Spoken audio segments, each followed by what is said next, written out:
biggest mistakes that athletes tend to make during prep? Assuming every symptom is just part of prep. Hi everyone, I'm Marietta. Welcome back to Bodybuilding Chart Notes.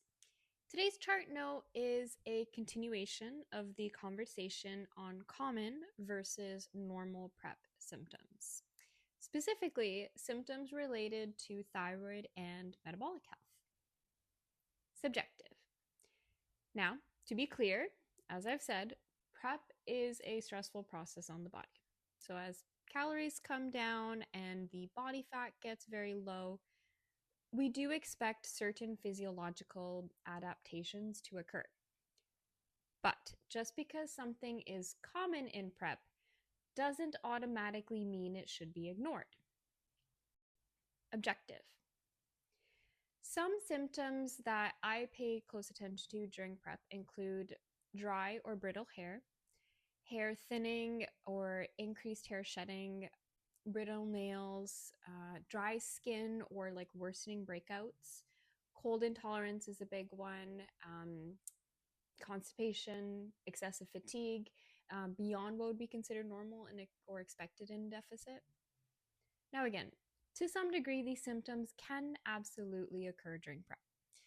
The body is trying to conserve energy and resources in that prolonged caloric deficit state.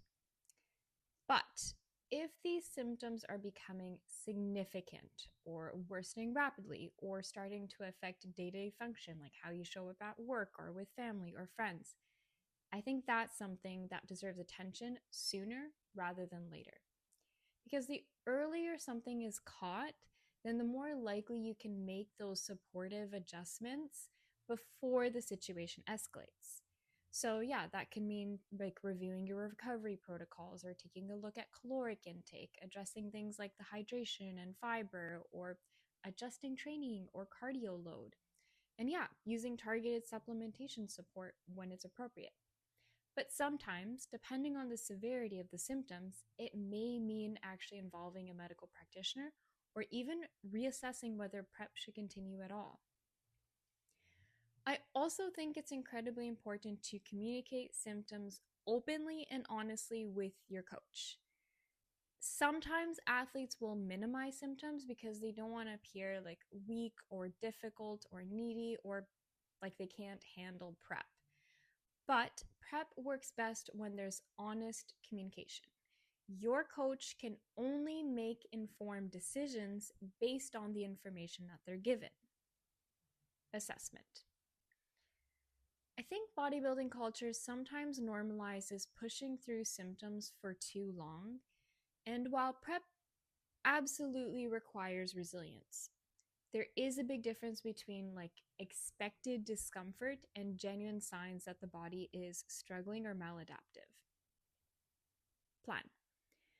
Moving forward, I'll continue to monitor my symptoms closely throughout prep and communicate openly and honestly with my coach, Kayleen, addressing concerns early rather than waiting until they become severe. And of course, prioritizing long-term health alongside my physique goals. Because for me, the goal isn't just to make it to stage, it's also to come out of prep on the other side healthy enough to recover well afterward too. Closing reflection.